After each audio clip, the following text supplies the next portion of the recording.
Are we good to go? Yes. Awesome. Hello, good afternoon, everybody. For those of you that are joining us live, I'm thrilled to be able to have a conversation with our Westfield Police Chief, Chris Battiloro, this afternoon. For those of you that are joining us live on Facebook, you can submit questions in the comments, and we have Kim Ford sitting silently by, who's going to be bringing those questions up to us as we move forward. And this is really meant to be just an informal discussion with Police Chief. Now that, is it 2 years, Chief? How long has it been? Well, 2 years complete. Yes, going on 3. Going on his 3rd year, and there's been a tremendous amount that has happened both within our community and within the department over the last 2 years. And we thought this would be a good time to catch up with the chief. I'm essentially going to be the Katie Couric today. And you're the star of the show here, Chief, and hopefully we'll get some questions from the public. So thank you very much for being a willing partner on this. Always and willing. You always are, and we're really grateful for that. So I thought we'd begin before I got into some specific questions. That maybe if you could just talk a little bit about a reflection upon your experience since you were sworn in over 2 years ago. I'm sure, like me, you hadn't anticipated a global pandemic hitting our community, Black Lives Matter movement around the country, and obviously a lot of our local issues and so forth. So maybe you could just take a moment to reflect upon the 2 years, highlights, lowlights, and maybe what you've learned. And then we can get into a little bit later about where we see the department headed in the future. Sure. Well, I'll tell you, it's been a whirlwind 2 years. So much has happened, a lot of good, some bad. Pandemic has really changed the way we operated here. But one thing has remained constant, and that is that the men and women of the Westfield Police Department, we come to work every day. We do our job. We do it to the best of our ability. Last year, we answered 33,000 plus calls for service, which is absolutely incredible. And even in the midst of a global pandemic, to say we're doing over 30,000 calls for service a year.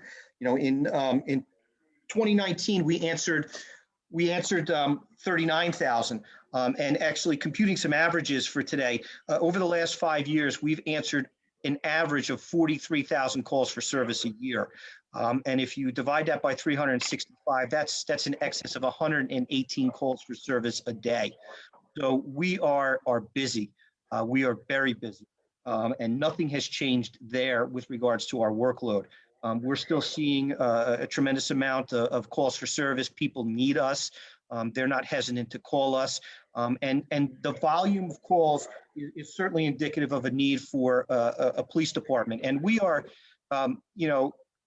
we're not just a law enforcement agency. We are more of a public safety and a public service agency. And so much of what we do has nothing to do with enforcing the law. And I think it's important for people to know that. When someone doesn't know who to call, they call us. And if we can't handle the problem, we direct them accordingly. So much of what we do has nothing at all to do with law enforcement, but it's much more public safety and much more public service oriented.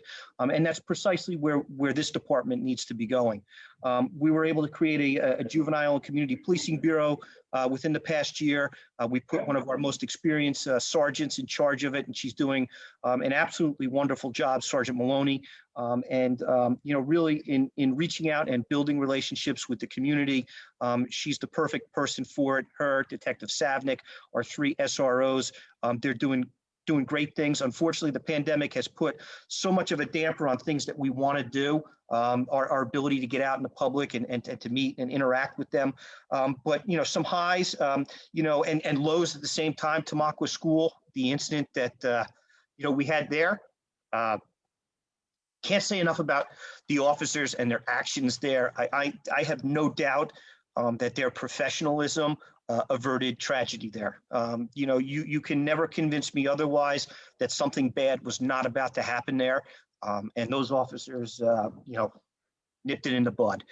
So that's a high for me. It's also a tremendous low to know that something like that can happen right here in Westfield. We are not immune to the problems of the world and the problems of this country. Our car theft problem persists no matter what we do. I'm really hoping for some more widespread compliance with our residents here in locking up their cars at night. But hold that thought for a minute, because we're going to spend a little bit more time on the car theft issue in a minute. But, I will tell you, during the pandemic, our officers have done some absolutely wonderful things. I just spoke with our juvenile bureau, and we're making arrangements to transport more people for their vaccination shots. And we will take you anywhere, anytime, if you don't have any other alternatives. So, we during the early part of the pandemic, we did shopping for people. And in some instances, we even paid for their groceries to provide them short-term assistance. And working with our chaplain, who's big with the food pantry, getting those residents that needed long-term assistance set up with the food pantry. So, I really, our guys they didn't hide during this pandemic. They were out front and center, doing their job as they always have. So Chief, talk about when you started, you talked about this commitment to community policing. Talk about what that meant to you, what you inherited, and what that required for you to do in the department to orient itself, if you will, towards more community policing. And what was different about how they operated versus how they were operating previously? Well, I think we became very detached from the community, and kind of isolated ourselves. It really required a change of philosophy here, and letting people know that, we are here and we are part of the community. We are not here as an oppressive force. We are part of the community. And this really goes back to some very basic policing principles. I mean, Sir Robert Peel in the 1800s, the police are the citizens and the citizens are the police.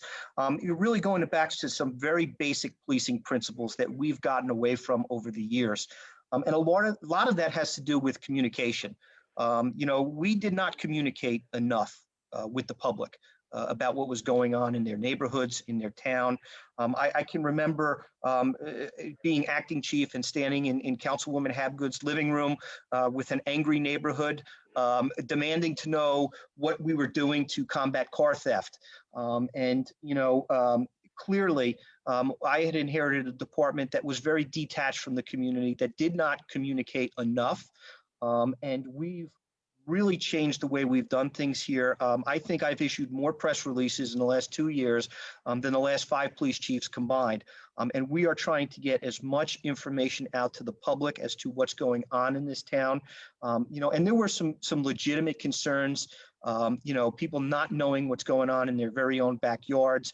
And we've tried to change that. We've tried to be as transparent as possible, and to release as much information in as a timely a manner as possible, so that people can take, actions themselves to protect themselves and to help us do our job.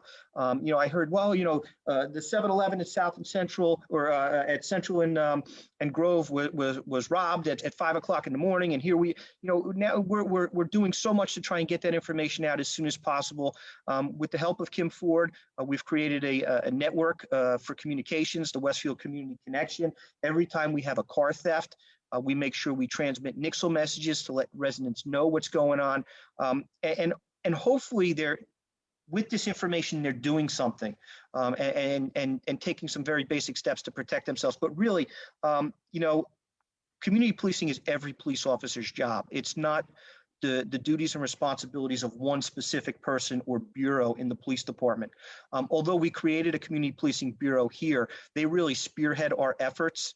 But this is everybody's job, and trying to communicate that message to our rank and file that it's time to get out of the car, it's time to roll the windows down, it's time to start interacting.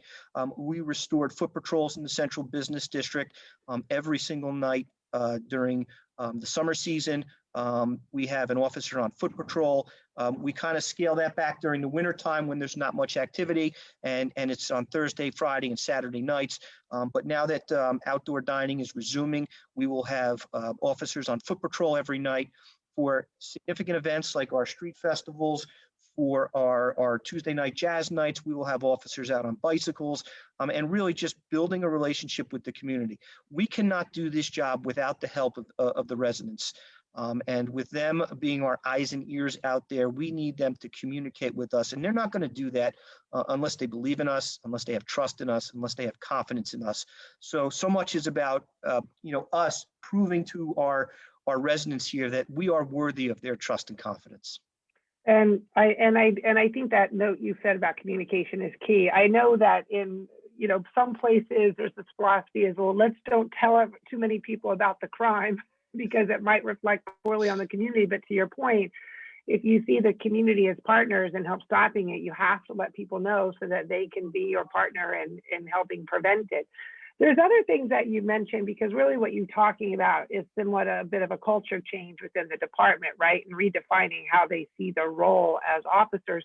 But there's other things that you've done that are a little less visible, but I think also equally send a message, not only to the community, but to your department. And that includes, for example, I don't know if people really recognize you got rid of all the military equipment that existed in various places. Can you talk a little bit about what you found and what was there and what happened to it? And why you chose to do that? Well, we had acquired quite a bit of military surplus equipment, and some of it is good, and some of it is not so good. The military, rather than disposing of a lot of this equipment when they no longer have a useful purpose for it, they've made it available to law enforcement agencies. And military installations are much like municipalities. They have fire departments, they have police departments, they have, like public works departments, and so much can be acquired through there. We acquired, among some of the equipment, forklifts that we use to move our concrete barriers around. So they were very useful, but a lot of the military type equipment, the Hummers, the military style cargo trucks, they don't serve a purpose in a town like Westfield. We don't have areas that are subject to routine flooding where we need high water rescue vehicles. They're a tremendous burden on us to maintain. And there really wasn't a need for a lot of that. Some of the equipment we acquired, yes, it had a very legitimate purpose, and we use it on an almost everyday basis. Like I said, the forklifts, our conservation center. If you've seen how Public Works has transformed that, a lot of that land was developed with a bulldozer acquired through the military surplus program. So there was a lot of equipment that we were able to acquire at no expense to the town. But there was also a lot of equipment that had an expense to the town, and maintaining it and keeping it ready for use when there really were no uses. In the 2.5 years that I've been chief, we have not had a need to put any of that equipment out. So it really didn't make sense to maintain it. It really and the good news is, so you have a really great relationship, I know, with Greg O'Neill at Public Works, and so you were able to dispose of that, and now it's been part of the transformation of the Conservation Center too, right? That space has been reclaimed for much better. And I will tell you, some of the equipment is categorized such that it must be returned to the military, but some of it we outright owned, and we were able to dispose of it through the sale of that equipment, and we generated almost $100,000 in income for the town by selling equipment that we didn't have a use for. But a lot of it was an eyesore, and we are down to 3 pieces left to return. We're just waiting for return authorization. COVID has shut down the Defense Logistics Agency at many drop-off points, and we haven't been able to get those remaining 3 pieces back. But whatever you see that we have has a use, and it is used on a regular basis, a lot of it by Public Works. We did obtain some all-terrain vehicles. So certainly some of it had a very legitimate purpose, but I think things kind of just, we acquired more than we needed, more than we were capable of maintaining, and it became a financial drain on us, and it became a manpower drain on us trying to maintain it. So I'm so glad, and where all that equipment was stored has been turned over to Public Works. We lease a small piece of property where we have an impound facility, and now we're going to put that on town-owned property. The construction of that is going to start. It's just a fenced-in area within a fenced-in area where we keep vehicles that are pending seizure through asset forfeiture. But again, reducing our costs, making better use of what we have, and getting rid of the things that we didn't need and had become so burdensome on us. And not only that, I think there was also a perception that was contradictory to what you're trying to do in creating a community policing. Having military equipment, visible military equipment around just seems to be incongruent with the type of relationships that you're trying to establish. So I think that's another message too. Absolutely. You know what? We don't have such extreme weather events here where we need to put Hummers on the road. Right. In the last 2 years, there is no, I mean, our fleet of all-wheel drive sport utility has been more than, I mean, it would take the 100-year storm to render us out of service. There really is not need, and it doesn't look good when you have Hummers running down the street. There's no place for it in a civilian community. All right, so let's talk about something really, really great news, and let's talk about accreditation. And I think, I've obviously been behind the scenes and seen what this process has been for you and the department. I don't know if the public, I think, understands it's a good thing, but maybe you can talk a little bit about why did you aspire to be accredited in the first place, when you started, and ultimately, and what that means for you and the department. So when assuming chief, there were some glaring deficiencies that I saw that needed to be immediately addressed. And a lot of those were in the areas of our SOPs, our standard operating procedures. A lot of them were old. I would describe them as archaic and obsolete, and they needed to be addressed. So much has changed. A lot of the SOPs that were in place were issued by the chief who hired me 25 years ago. And Chief, just talk a little bit about why does that matter? Like, why does having these old, if they've been around for 20 years, why does it matter if they're, I mean, I can kind of guess, but how does it impact your ability to lead? Well, I'll tell you what, holding people accountable to SOPs, so much has changed in the last 25 years. The laws have changed. So best practices, we've learned so much over the years as to what works and what doesn't work. So best practices have changed. And when you're operating off a system of written directives that are 25 years old, they no longer reflect what the laws have changed to reflect and what best practices are. And a police department operates based on a system of written directives. We have rules and regulations, which are a code of conduct. We have standard operating procedures, which is, a guide to how we perform certain functions and perform certain duties and responsibilities. And really, they were archaic and they did not reflect what we are in fact doing today. And it's kind of hard when you bring new personnel on and you're training them and saying, well, this is the way our SOPs say we should do it, but we don't do it this. How do you hold people accountable and let them know this is what's expected of them? So really, we had to overhaul our entire written directive system, and it was a tremendous undertaking. And we hired a professional consultant to come in and to guide us through this process and tell us, where our policies were deficient, where we were up to standard, and to direct us in making the changes. And they didn't necessarily force anything on us, but it was a matter of devising policies that reflect the way we do things, a lot of back and forth with revisions and reissuances. And I'm happy to say that, over the last 2 years, every single one has been revised and reissued, and today reflects what the laws say they should reflect, what best standards say. The Attorney General is pushing out so much new stuff for police agencies these days. He's going to come out with a mandatory directive on recruitment for law enforcement agencies with the intent of diversifying them. Well, we've already done that. June 1 of this year, pursuant to an act of legislature, body-worn cameras will be required for all uniformed patrol officers. Well, we instituted them 2 years ago. So it's really placed us where we were for years, behind the curve, trying to catch up to ahead of the curve. So now everything that's coming out, we're already fully compliant, or they require minor adjustments to make us fully compliant. But so much what has come out, and I know you and I have had discussions about our use of force policy and the prohibition on chokeholds, and to say that we've already revised our policies, they already reflect what the law and what the and I have to say that was so great.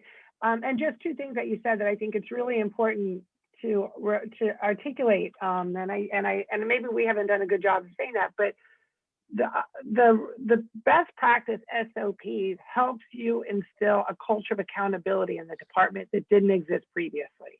And it's hard to hold people accountable to standards that are really no longer relevant. So I think that's a really important thing for folks to talk about, because that's certainly something that gets talked a lot about in today's environment.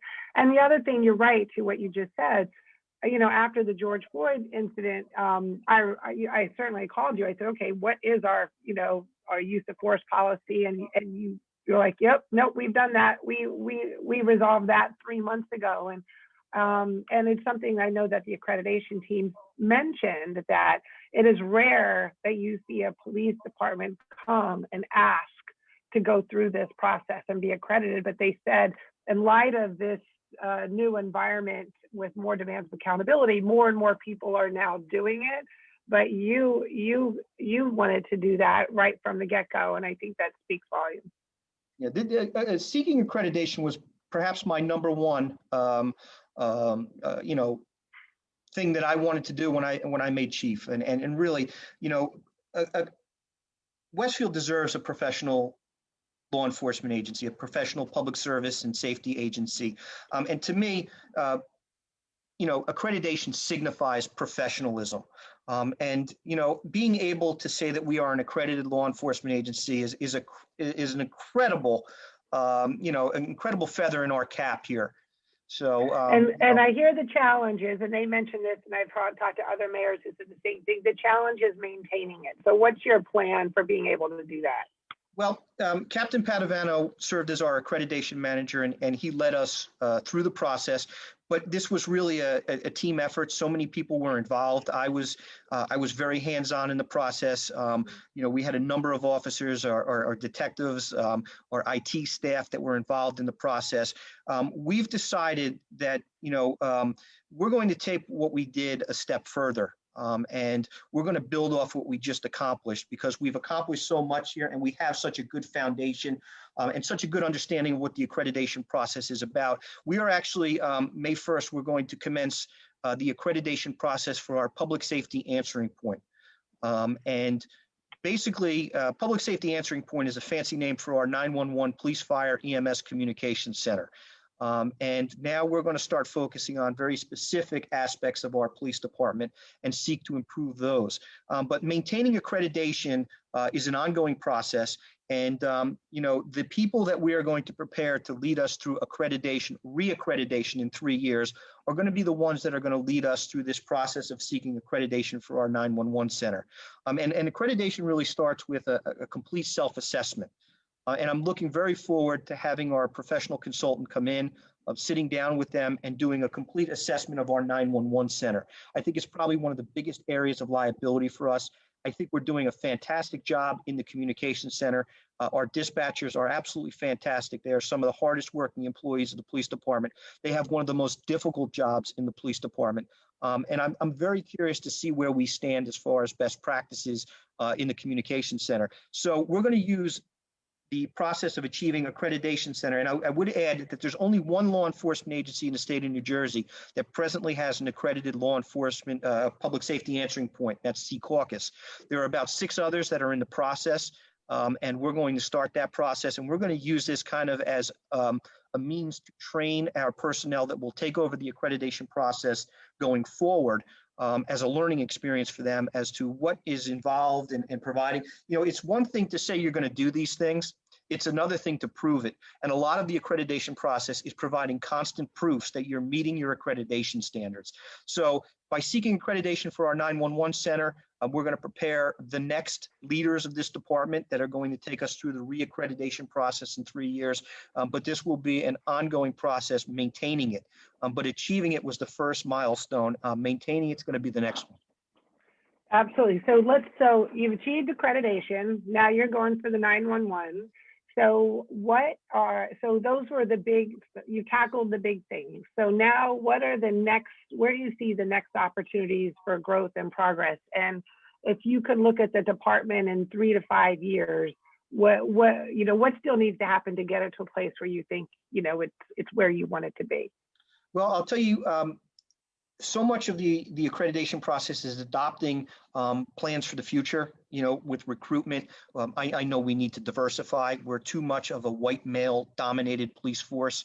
And accreditation made us take a real good look at our makeup here, and where we need to place greater emphasis. So like I said, we came up with a recruitment plan, and right now we anticipate the need to hire officers at some point later this year.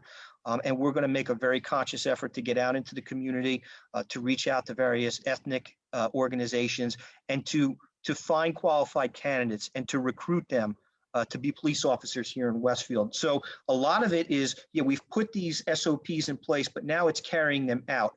One of the things that I stressed in our meeting with the assessors is that in the past, there has been so much of a lack of planning for and by the police department. It seems like we always just come to work and we put fires out, but there's been no planning for the future. And what I would like to do is develop a strategic plan for this police department and have, some measurable objectives, both in the short term, the midterm, and the long term. Upgrading our fleet has been something that we've been able to do over the last 2 years. We've got a new fleet of vehicles that we rolled out that include hybrids that are going to be more cost efficient. As a matter of fact, they've been in service about 3 months already. The cars that you see on construction sites are paid for by the entities that are working at those locations. We draw an income from them, and what we're trying to do is reduce our operating expenses by putting hybrids into service that idle off electric motors that are friendly to the environment, and reduce our operating costs. Those cars just went for their first quarter service, and the mechanic told me they required zero maintenance. Wow. And required only washer fluid. And that's what we've seen with our other hybrids, but now we're looking to expand that. And we have about 8 hybrids in service right now. Awesome. But a lot of the cars that we were using were 13, 14, 15 years old. They were burning fuel like you couldn't believe. They required a lot in repairs. So we're looking to now start performing our duties and responsibilities, but performing them in a financially prudent manner that takes the environment into consideration and the taxpayer into consideration. And I am convinced that we are going to save tremendous monies just by upgrading our fleet. So that's been that's not something that we would have been able to do without the support of our mayor and our council and our town administrator. We asked for 10 cars last year.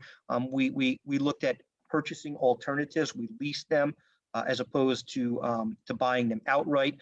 Substantial upfront costs, reduction in upfront costs. And we're not going to keep these cars much longer than 5 years, because then they come off their warranty. But we're researching so many ways to be more cost effective here. I love it. All right. So on the subject of cars, let's move to the hot topic of the day. And I know you're smiling now, but we talk about this all the time. Okay, car theft. And I'll just put it right out there. No one is more frustrated about what's happening with car theft. Certainly, I'm probably second only to you. And I'll just say this, and I would actually solicit input from the public about what more we could be doing. I understand it's demoralizing to the department. I understand it endangers the lives of our officers. And I understand it's also costing taxpayer dollars, because we are using the resources of our department to track down cars that mostly get recovered when they could be doing things that could be better supporting public safety. So I'm just going to put that out there, and the ongoing frustration that we have about the lack of compliance. I understand it's a habit, it needs to change, but I actually think maybe what you could provide is a little bit more context. You have some stories that you tell, but I think if people hear some of these stories about what's going on, they might say, "Oh my gosh, it's crazy." And I know you're laughing, but I'm at a loss for what else we could be doing, and I'm sure you are too, without public support. Well, let me give you some numbers. In the first quarter of 2021, there were 26 motor vehicle burglaries.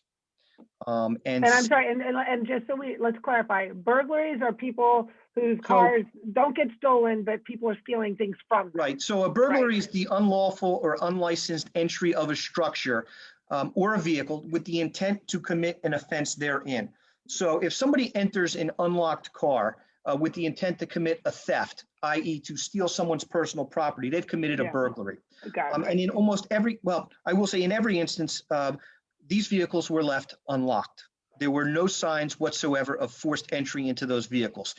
In order to get into a locked car, you would have to pop a lock or break a window, and there's been absolutely no evidence whatsoever on these cars that any of them were forcibly entered. A lot of people will tell us when we take the reports, I locked my car, but the evidence certainly suggests otherwise. We've had 6 motor vehicle thefts to date in the first quarter of 2021.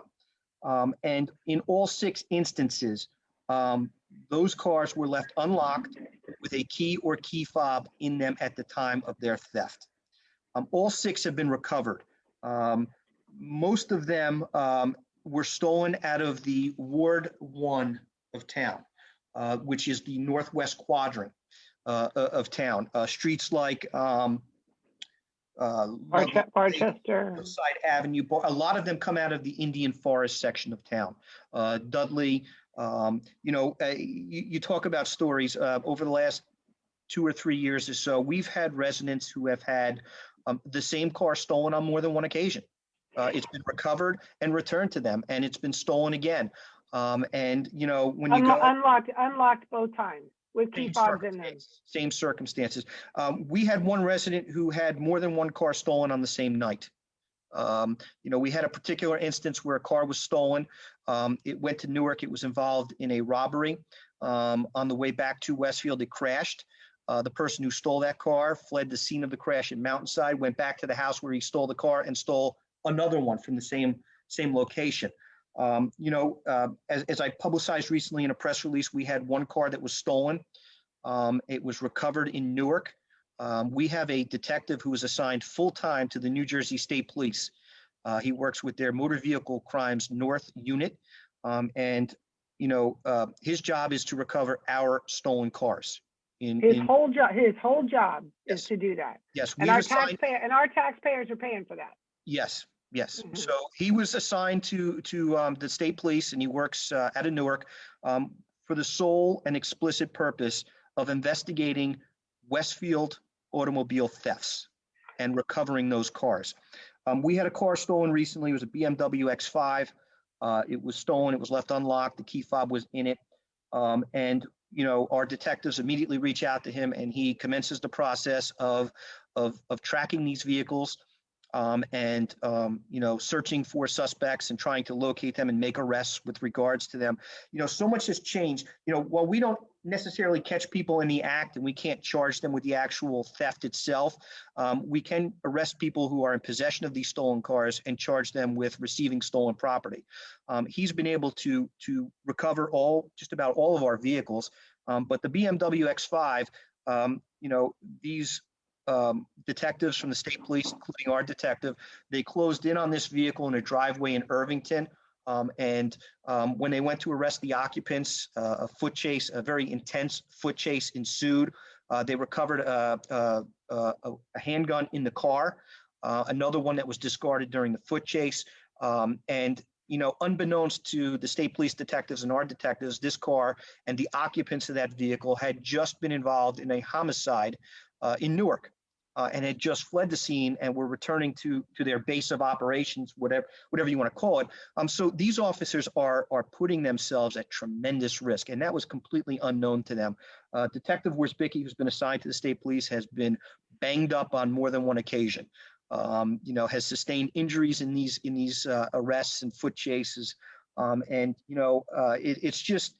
it's something that. I think we contribute to this problem. We live in a very safe town. Property crime has always been a problem in Westfield. It's just that years ago, it used to be residential burglaries. We used to see people breaking into homes and ransacking bedrooms. Those crimes are virtually non-existent now. It's stolen cars. And the cars that are being stolen are high-end motor vehicles. They are 50, 60, 70, $80,000 cars. I can't afford a car like that. And even if I could, I certainly wouldn't leave it unlocked, parked on the street with the key fob in it. I work hard for my paycheck, and I value the personal possessions that I have. I think we need to start stressing that people bear a personal responsibility here. These are crimes of opportunity. The bad guys are coming to Westfield because they've had success here. They've had marked success in the past. They continue to have marked success in the future. And you and I have had this conversation. We can't eliminate crime here. The West, I can't eliminate unless we look at the greater issues that are causing it: drug addiction and the inequitable distribution of wealth in society. What we can do is we can displace it, and we can force it to go somewhere else. And I think if our residents eliminate these opportunities, and they consistently do that, meaning, you know what, well, I've been locking no, we don't need you to lock your car for a week or two. We need it to be your standard practice. Because, right now we're kind of in a lull. It's been a couple of weeks since we've had a car theft, but they will come back. They will try us again because they believe we'll fall back into our complacent ways. So we really need to be, much more astute as to the way we conduct ourselves and protect our property.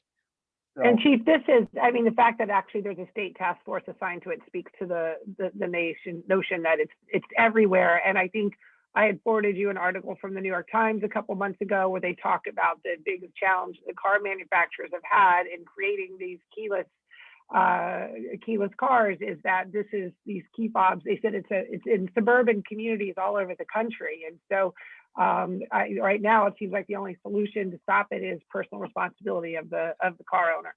Yes, like I said, I read something somewhere, and I don't know what it's based on, but more than half the car thefts are preventable if you lock your cars. Right. And I do believe that. From what we've seen, none of the cars have been forcible entry. This is just a matter of numbers. They are criminals come, and if you try enough door handles, you're going to find an unlocked car. And if you find enough unlocked cars, you're eventually going to find one that has a key fob in it. The problem is that the percentages of finding an unlocked car here on the opportunity, they seem to be much greater than they should be. So, and it's not like you can track down criminals and unlock cars. I mean, it's just too easy of a crime, right? So exactly. There are over 10,600 households in this town, over 380 streets, over 1,750 interstates. It's impossible for us to be everywhere at once. What was the story you told about the decoy cars and you had the guy tell that story? I get so many emails and so many people provide me with recommendations. You should be using decoy cars. We have, and we've made arrests using decoy cars. About a year ago or so, it was on Maple Street in Westfield. Our officers happened upon during their patrols someone who was clearly checking car door handles and looking for unlocked cars to burglarize. And our officers stopped him to investigate him. They ran him for outstanding warrants, and sure enough, he had an outstanding warrant. So the officers placed him under arrest, and they brought him into headquarters where he was processed. He was eventually released on his own recognizance with a new court date. But while he was in here being processed, what our officers did is they went right back to that neighborhood and they set up a number of decoy cars. And upon releasing this individual from custody with his new court date, we returned him to the neighborhood where he said his car was parked, and we dropped him off. And our officers did a great job playing it up. Hey, have a nice day. See you later. Be careful. They drove on. And our officers are plainclothes officers in decoy cars. And these decoy cars are nondescript police vehicles. They watched him and they watched him make sure that the police had left the neighborhood, and he resumed checking door handles. And he actually checked the door handles on some of our nondescript vehicles that officers were sitting in at the time. And they watched him, and he was subsequently rearrested. So, I hear so many ideas from people about, oh, you should be doing this and you should be doing that. But the fact of the matter is I don't have decoy cars that are BMW X5s. I have, a 2003 Honda Accord, which are attractive for car burglars, but not necessarily car thieves. If anybody wants to volunteer their $100,000 car and let us use it as a decoy car, we can talk. Yeah, that's all. Everything- It's ridiculous. We do Okay. everything we can with the resources and the assets that we have, and nobody has presented an idea to me that we are not already employing in some fashion. Yeah, I can relate to that. But anyway, I thought that was quite an amusing story. Okay, so I have a couple more topics I want to cover, and then we'll see if there's any questions. You had mentioned the Juvenile Bureau. Talk about that, and in particular, especially in light of the warmer weather and what we expect to see. Mindawaskan has become this ongoing gathering place for teens. It became quite an issue last year, and then I expect this year our downtown is going to be even more attractive to folks. So what's the plan for using the Juvenile Bureau to help, and what solutions do we have to solve these kind of massive disruptive gatherings, I might add? Well, I'll tell you, the gatherings are not new to Westfield. I was part of those gatherings 35 years ago when I was in high school. It was the thing to do on a Friday, Saturday night. We're going to go hang out in downtown Westfield, and my daughter does it now too. So she's among them. And now with the weather breaking, we're starting to see the crowds again in downtown Westfield, and they'll get even larger as the weather gets nicer and the outdoor dining returns. But what we've seen them is start branching out into Mindawaskan Park. And with it comes the noise, the disturbing the peace complaints, the littering, the damage to the playground equipment. And they've really become a quality of life issue for residents in the immediate area of Mindawaskan Park. We employed some short-term measures last year. I think they like it because the playground is so dark.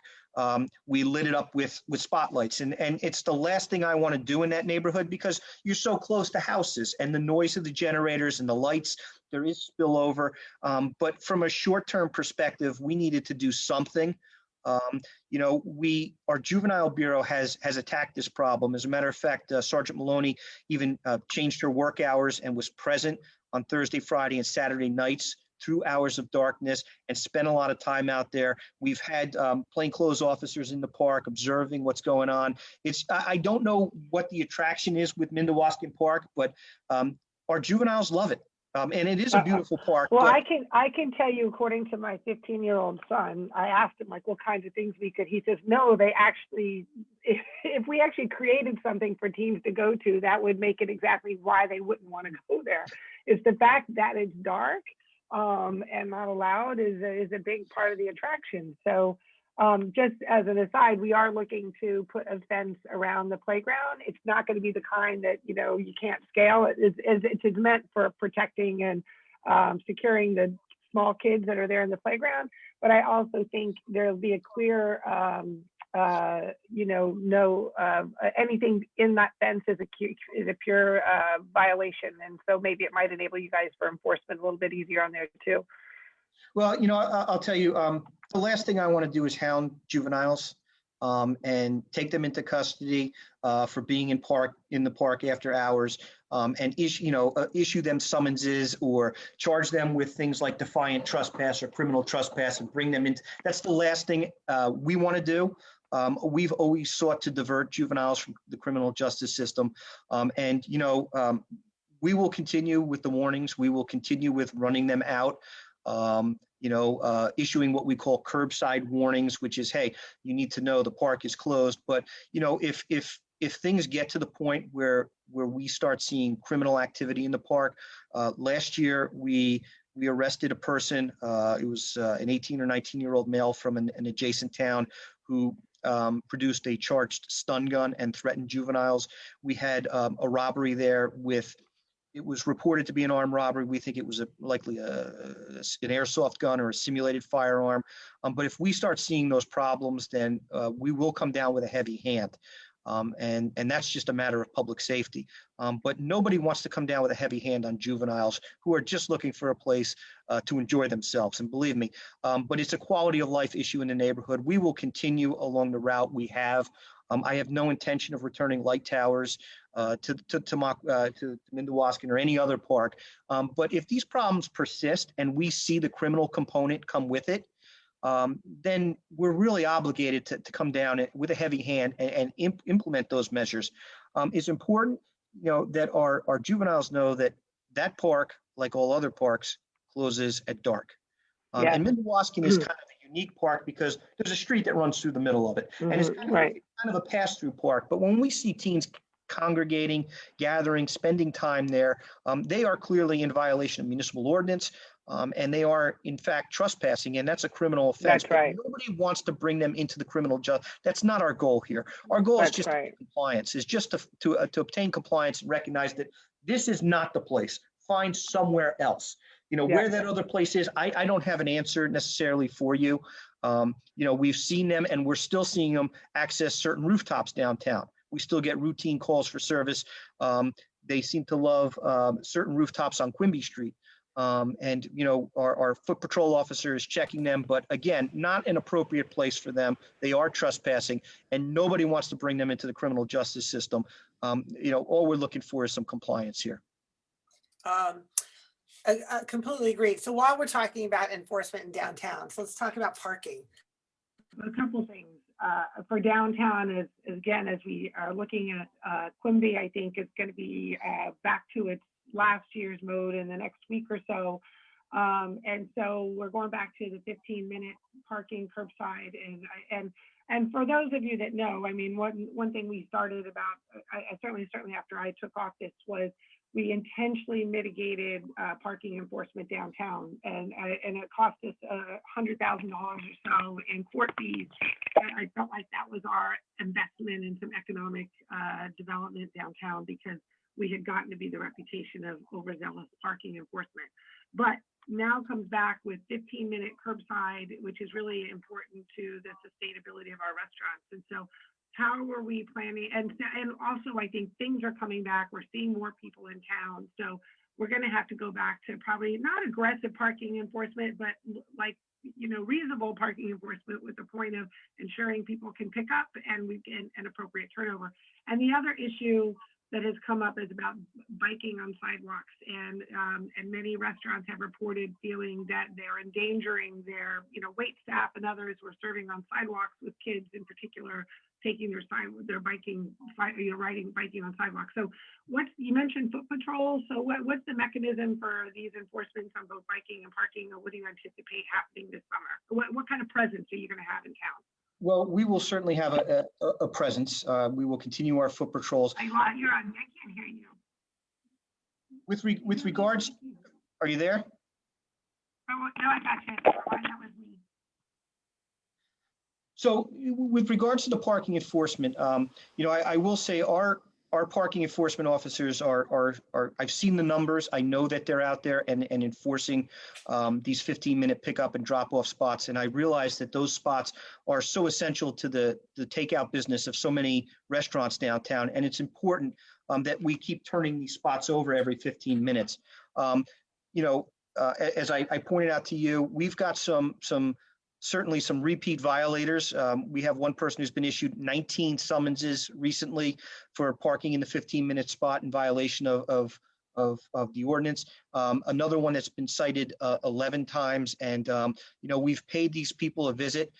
They've been told we're going to be more aggressive starting yesterday. What we were doing was, we would come by, and issue a summons, and we would move on. Now we're coming back, and if that car is still there in the afternoon, you're going to get a second summons. And they were told it'll become a third or a fourth summons. If that's what it's going to take to get compliance, we will become more aggressive. But there's a complete disregard for that 15-minute pickup drop-off for somebody who's been cited 19 times. The same car, and we're able to tell it's the same car because it's the same license plate, and we don't need to mention names, but a lot of them are employees and business owners. Right. The very people that are complaining that the inability for people to pick up and drop off at their restaurants the spots are occupied by either themselves or their employees. Right. So there needs to be a certain self-policing here.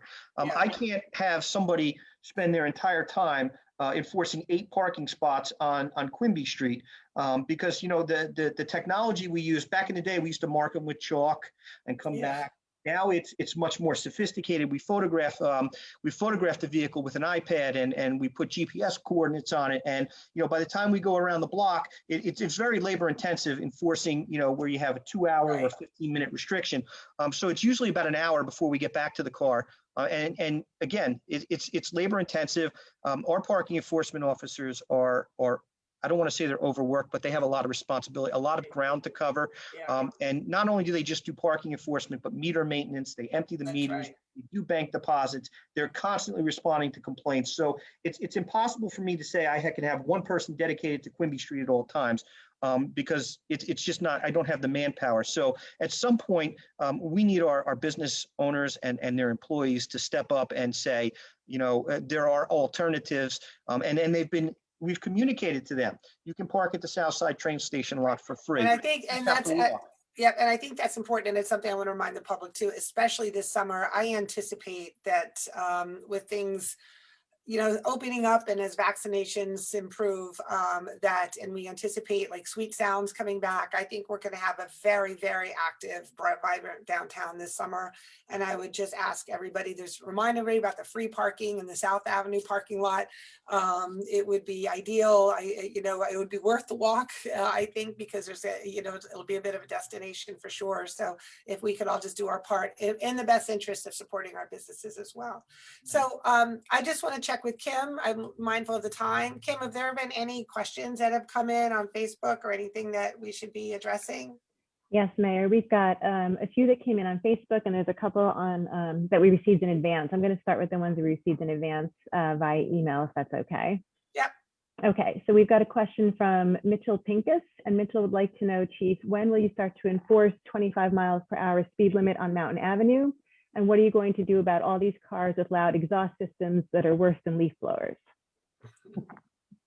Well, let me take the first one, the speeding on the speed limit on Mountain Avenue. We are certainly out there, and while people may not think it, we are out there and we are aggressively enforcing, traffic laws and regulations. In 2020, we conducted 2,494 traffic stops. And that's down slightly from the year before, most likely due to the pandemic. But in 2019, we conducted 4,491 traffic stops. And those are officers initiating traffic stops to enforce traffic violations. Mountain Avenue is a county road. And on most county roads, by county resolution, the speed limit is 35. Mountain Avenue is different. It's 25. The median traffic is probably traveling at 35. This is, the first recent complaint I've heard about speeding on Mountain Avenue. We will refer that to our traffic bureau. We have a traffic safety bureau that will set up some equipment out there that will monitor, count vehicles and register their speeds. And we'll see where we stand with regards to what the speeding problem is there. And if so, we will conduct focused enforcement. Our Traffic Safety Bureau will conduct focused enforcement. We have an officer assigned to the Traffic Safety Bureau. His sole job is to focus on these areas. So when we receive complaints, we do our research. We determine the best times of day to go out there and to set up. And then our officer in the Traffic Bureau, Officer Lafredo, will go out there in his nondescript police vehicle and conduct traffic enforcement. So we will look at Mountain Avenue. Mountain Avenue is a very heavily traveled street. It is a county road. I have no doubt that the cars are traveling at a speed greater than 25. We'll see how much greater and what we can do with regards to that enforcement. But any indication that we're not out there enforcing, traffic violations, I don't have the statistical data in front of me on the number of summonses we've issued last year. But in 2018, we conducted over 7,000 traffic stops. So those numbers are very indicative that our officers are out there. They are stopping cars and they are enforcing traffic violations. But we will take a look at Mountain Avenue. I will refer that to Sergeant Ostrander in our Traffic Bureau and our Public Safety Committee as well. And we will see where we stand there and what we can do to address that. The second part of that question, can you repeat that, Kim? Exhaust, it was about exhaust, cars with loud exhaust. So cars with loud exhaust, Yep. loud mufflers is certainly certainly a violation of Title 39, which is motor vehicle, and I think it's 39,376. Again, the statistics show that our officers are out there, and I do know a large number of these traffic stops are for equipment violations because I listen to the radio. A large number of these cars are being stopped not for moving violations, but rather equipment violations. Unauthorized equipment on your vehicle, tinted windows, improper display of license plates, loud mufflers. So, you know, if there's a specific complaint with regards to a car that is regularly traveling through a neighborhood, we can try and target that. But again, it's very difficult for, you know, I can't tell you how many times I'm out with my wife and kids and I get cut off or I see, and I'm like, why doesn't this happen when I'm working? Where I can immediately stop a car and have a car come down and write a summons. It's like, you know, it's a matter of where our officers are, what they observe, and what they can enforce when they do make those observations. But again, the numbers, over 7,000 traffic stops in 2018, over almost 5,000 in 2019 and 2,500 in 2020 tells me our officers are out there and they're stopping a heck of a lot of cars. And most of them are for equipment violations. It amazes me how many, you know, tinted windows, improper people, they get summonses and yet they don't fix these violations anyway. A lot of them are repeat offenders. You know, we can only do so much out there. You know, the numbers suggest to me that we are in fact very active when it comes to traffic enforcement. And I do listen, and I can tell you a large number of those traffic stops are for equipment violations. So what else you got, Kim? Okay, we have a question from Liz Fennick. Liz is asking, could you please address the issue of people walking in the middle of the road and not on the sidewalks, and they don't move when you're driving down the road? I'm very concerned that someone is going to get hurt. Please remind people to use the sidewalks, and thank you for doing a great job. Well, thank you. Thank you for the compliment at the end, Liz. I will tell you, it's kind of ironic to get this complaint. I read every single report generated by this department. Every morning that I come in, there's a printed stack of reports. And just last week, our officers on the 700 block of Summit Avenue stopped a person.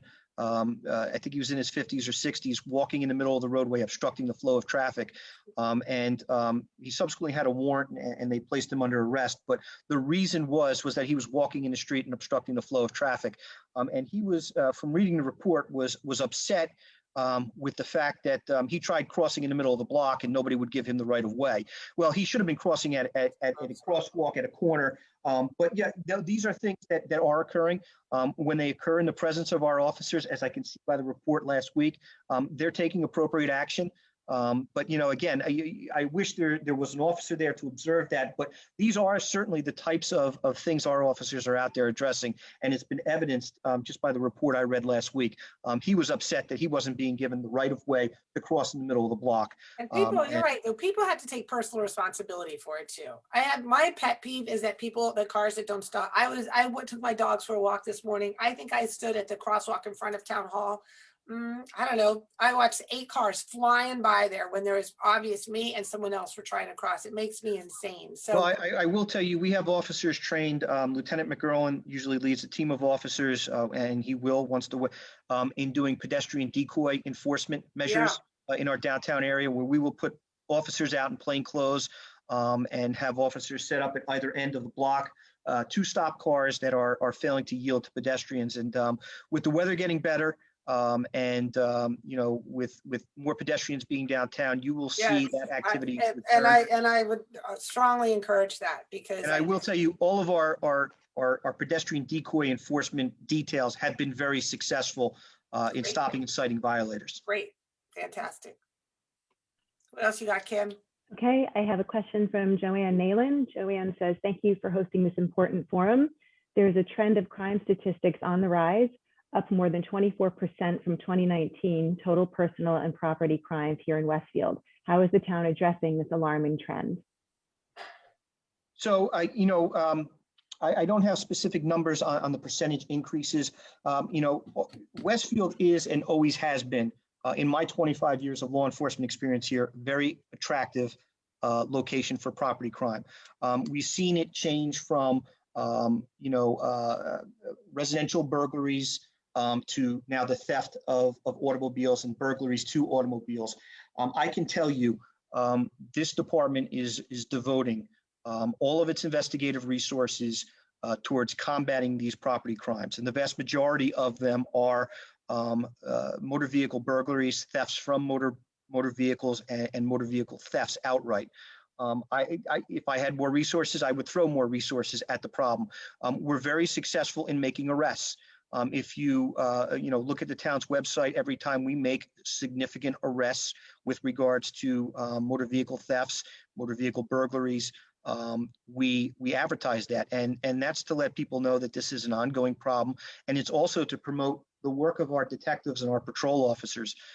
They are out there making arrests, and I think it's important for us to highlight their work and let them know that the police department is here, and we are very much attacking this problem, and we're having marked success.